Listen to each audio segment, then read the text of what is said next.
गुरु प्यारी साध संगत जी, राधा स्वामी जी, हम आपके लिए कुछ ज़रूरी सूचनाएं लेकर आए हैं जी, जो आने वाले भंडारे को लेकर है। संगत जी, आने वाले रविवार को जून महीने का आखिरी भंडारा डेरा ब्यास में आयोजित किया जा रहा है और क्योंकि इस समय स्कूल की छुट्टियां चल रही हैं, तो यह तय किया कि ब्यास में इस बार संगत की भारी भीड़ उमड़ने वाली है। ऐसे में हम आपके साथ हाथ जोड़कर निवेदन करते हैं कि ब्यास रवाना होने से पहले कृपया इस ज़रूरी जानकारी को बहुत ध्यान से सुनें जी। यह बातें आपकी यात्रा को सहज बनाएंगी और किसी भी तरह की असुविधा से बचाएंगी जी। साथ ही हम एक बेहद महत्वपूर्ण संदेश बच्चों के लिए भी लेकर आए हैं जी। कृपया जब भी डेरा या सत्संग घर जाएं तो जाते समय इस संदेश को अपने बच्चों को जरूर सुनाएं। इसके अलावा ब्यास के एक विभाग से जुड़ी ऐसी जानकारी भी साझा की जाएगी जो सुनकर आप हैरान रह जाओगे जी। सोच में पड़ जाएंगे ये आखिर हुआ कैसे।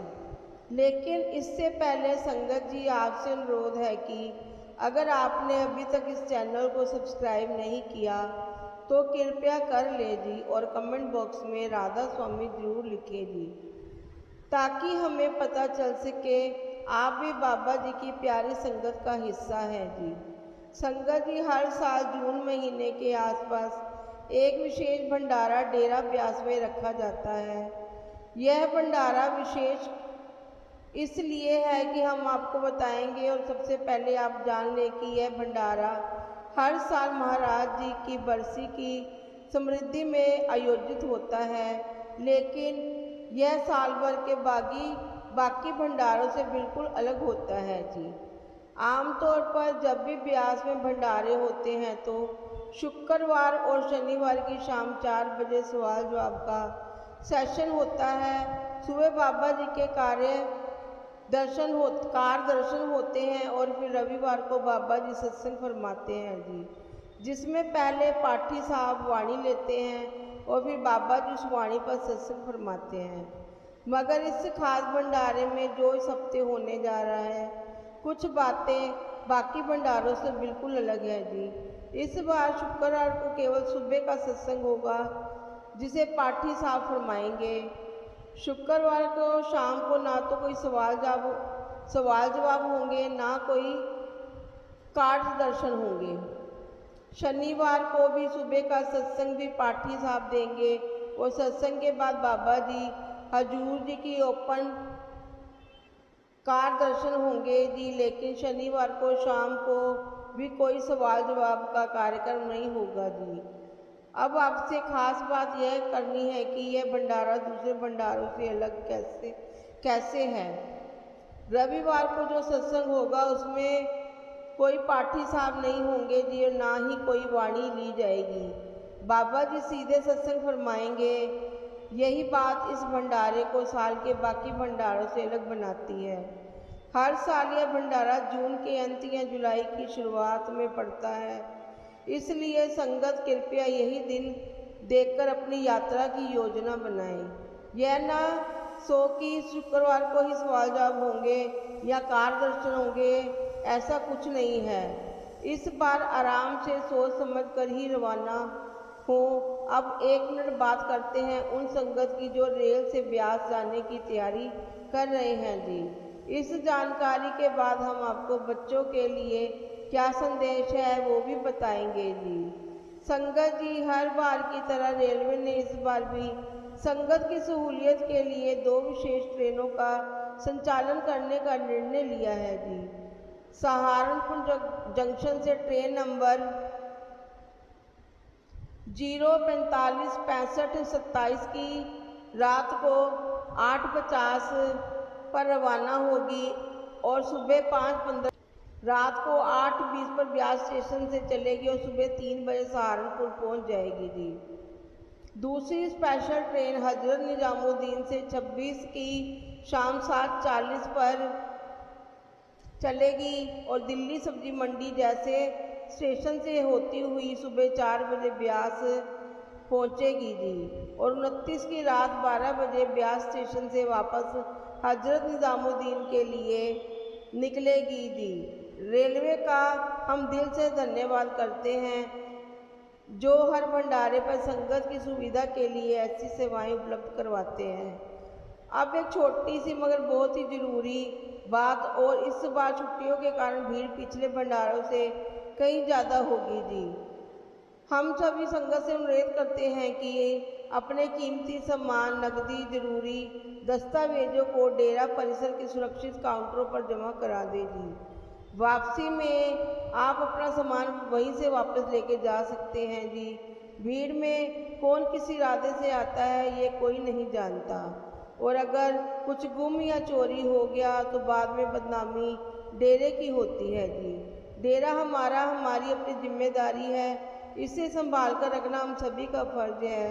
अब बच्चों के लिए संदेश, संगत जी जब भी डेरे जाएं, चाहे इस बार जा रहे हैं चाहे आगे जाएं, तो कम से कम एक बार अपने बच्चों को लेकर लंगर घर जरूर जाएं जी। ये बात सही है कि आज के बच्चे फास्ट फूड या स्नैक बार की चीज़ें ज़्यादा पसंद करते हैं, उन्हें वो भी ज़रूर खिलाएं जी, लेकिन साथ ही उन्हें लंगर घर की सेवा, उसका महत्व और उसका इतिहास भी जरूर दिखाएं जी, समझाएं। ज़्यादातर संगत को पता है कि डेरा ब्यास में इतना विशाल लंगर घर कैसे बना, लेकिन जो नहीं जानते उनके लिए हम अगली बातों में वो प्रेरणादायक जानकारी साझा करने जा रहे हैं। साथ ही ब्यास के लंगर घर से जुड़ी 2 बेहद भावुक और अद्भुत घटनाएं भी सुनाएंगे, जो यही बताती हैं कि इस लंगर में कितनी बरकत है, कितनी ताकत है, और कैसे इस सेवा ने लोगों की जिंदगियां बदल दी।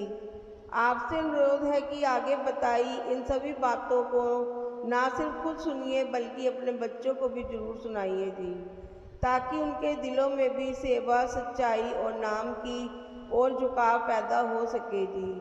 संगत जी, आज ब्यास का लंगर घर इतना विशाल बन चुका है कि लाखों लोग एक साथ एक ही समय पर बैठकर भोजन कर सकते हैं, और सबसे खास बात, किसी को भी कतार में लगने की जरूरत नहीं पड़ती जी।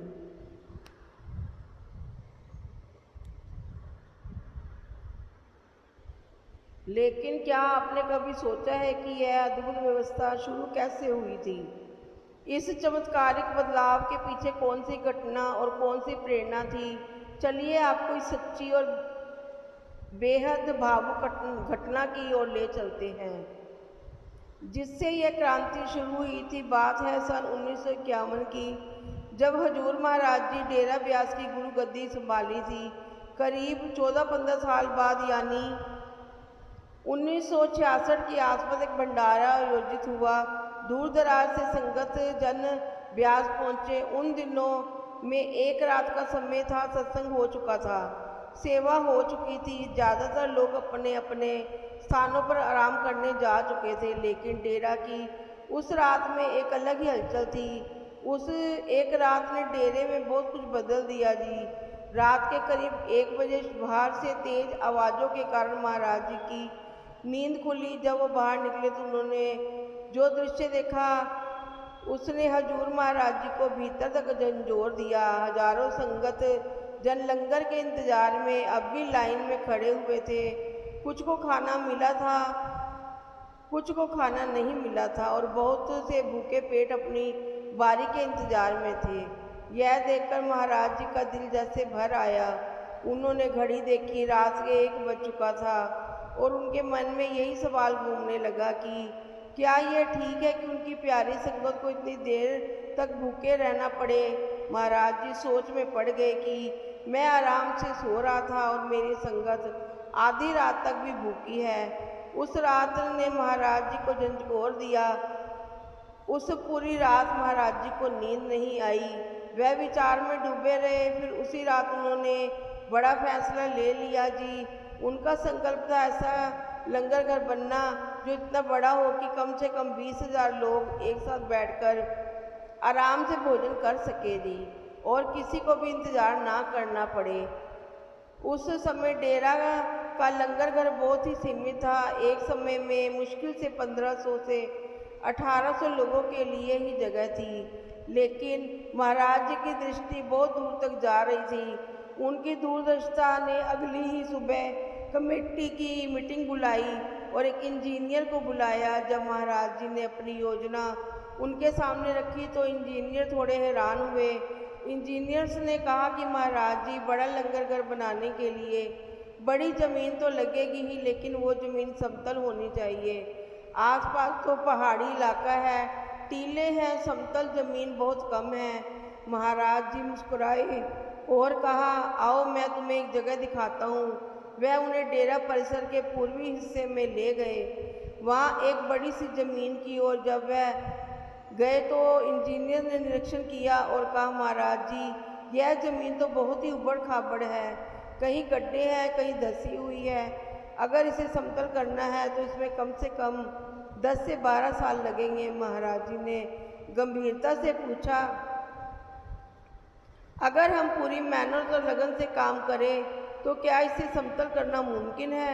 इंजीनियर ने सिर हिलाया, संभव तो है, लेकिन समय बहुत लगेगा। बस महाराज जी ने वहीं खड़े खड़े निर्णय ले लिया और उसी दिन घोषणा कर दी कि ब्यास में मिट्टी की सेवा शुरू हो रही है। जो भी प्रेमी इस सेवा में भाग लेना चाहे वो अपना नाम लिखवावे। शुरुआत में सेवा धीमी गति से हुई क्योंकि सेवा में संगत कम संख्या में आ रही थी। देखकर महाराज जी ने एक नई योजना बनाई और उनका तरीका काम कर गया। उन्होंने अपने दफ्तर को ही उस सेवा वाली जगह पर शिफ्ट कर दिया। एक तंबू लगाया, उसमें कुर्सी मेज रखी गई और महाराज जी ने वहीं बैठकर अपने अब हर कोई जान गया कि महाराज जी स्वयं रोज वहीं बैठते हैं, सेवा स्थल पर पूरे दिन रहते हैं और दर्शन भी वहीं होते हैं। बस तो फिर क्या था। ये बात आग की तरह फैल गई। देश भर से संगत जत्थों में सेवा के लिए उमड़ने लगी। कोई मिट्टी भरता, कोई गड्ढे समतल करता और कोई खामोशी से सिर पर मिट्टी उठाकर आगे ले जाता। इस सेवा में सिर्फ मिट्टी नहीं उठ रही थी, बल्कि श्रद्धा और समर्पण की नींव रखी जा रही थी। जिस कार्य को इंजीनियर ने 10 से 12 साल बताया था, वही सेवा महाराज जी की निगरानी में और सतगुरु की कृपा से महज 2 वर्षों में पूरी हो गई और फिर तैयार हुआ एक भव्य लंगर हॉल, जहाँ एक साथ लोग बैठकर भोजन कर सकते थे। समय बीतता गया, संगत बढ़ती गई और जब 1990 में बाबा जी ने गुरु गद्दी संभाली तो उन्होंने इस विशाल लंगर घर को और भी अधिक विस्तार दे दिया। आज की तारीख में ब्यास का लंगर घर इतना बड़ा है कि लाखों लोग एक साथ बैठकर भोजन कर सकते हैं। मगर यहाँ एक और बहुत खास बात यह है कि जब पहली बार महाराज जी के टाइम में लंगर घर का निर्माण हो गया तो महाराज जी ने चिंता जताई कि इतने बड़े स्तर पर भोजन कैसे बनेगा, प्रबंधन कैसे होगा।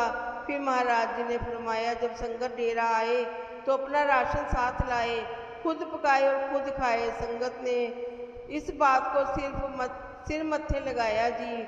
उन्हें ये सेवा सौभाग्य लगी थी और तभी से आज तक ना कोई अपना तभी से लेकर आज तक ना कभी कोई अव्यवस्था हुई, ना ही कोई भूखा रहा, ना ही कोई परेशान हुआ।